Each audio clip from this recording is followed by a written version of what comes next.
obviously our start was not less than stellar, but they made shots. And we gave them credit. Once we settled into the game, we thought we defended fairly hard. We didn't defend the end of the shot clock very well. Defensive transition, going back in the zone was awful. Really bad.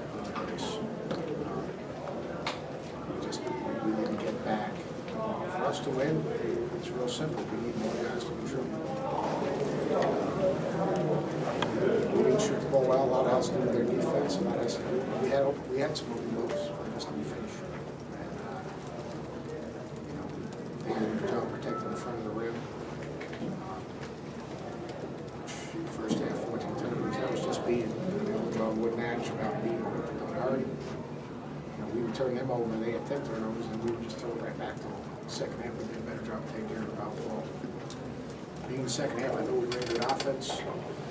We just couldn't get a stop. And we had good possession, but we really did a nice job defensively, and as the shot clock's running down, DeMonte's made a big three in the corner.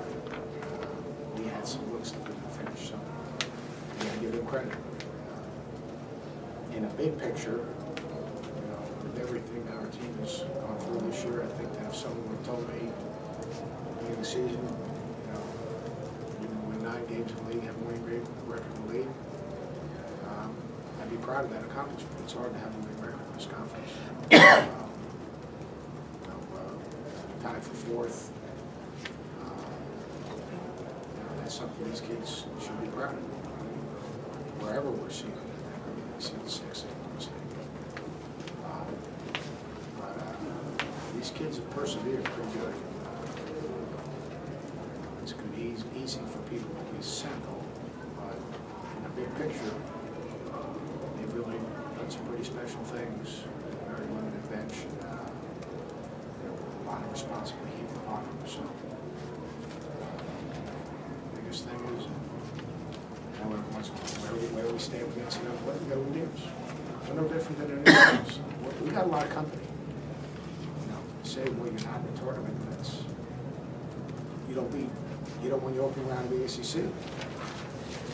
You're in the NIT. It's not about you're opening in the ACC. I think you're definitely still in the discussion because no one's really separating themselves as people are trying to get in the tournament.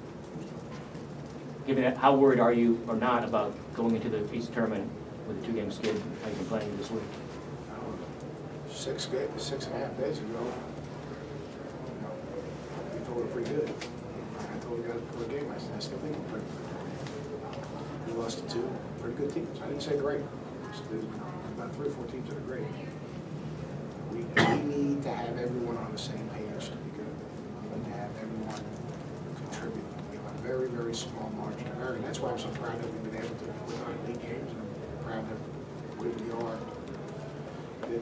When you get to 9 with 2 left, and you're coming off a Duke win, it creates. It creates opportunities. Your imagination starts to wander a little bit. But in the end, we lost to 2 pretty good teams, not great teams, pretty good teams. They play hard, play better than us on that given night. If we had 6 wins going into our last 3 games and ended up with 9 wins, would that make us a better team, or would we just be a 9-17? So, I mean, that's what we are.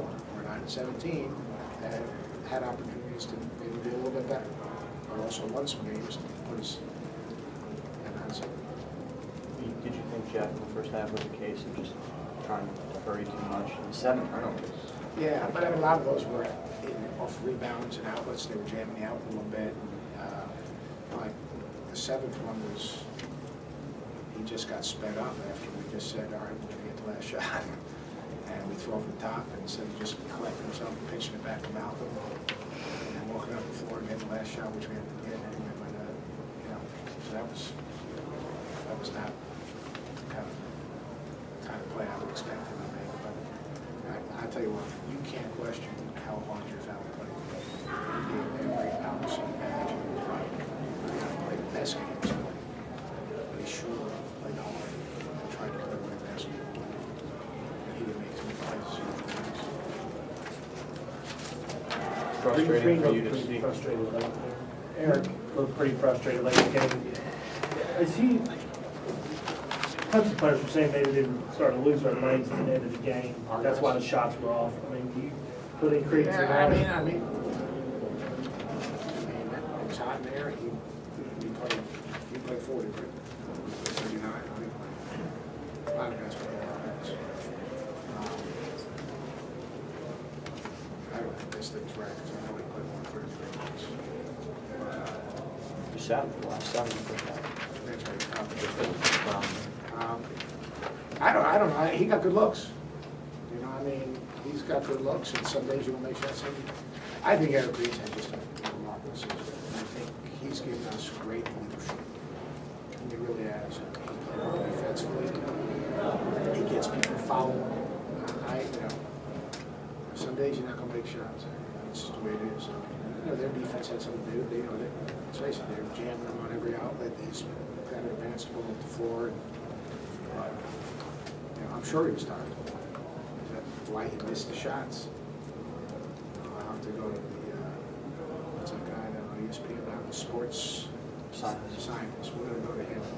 We'll get some analysis on that. We'll come back to you on Tuesday. Do you guys, It's very rare that he would actually pass and have someone else ask a question. He's unselfish, he's the point guard. He's the Did you, smallest guy, so he's got to play point.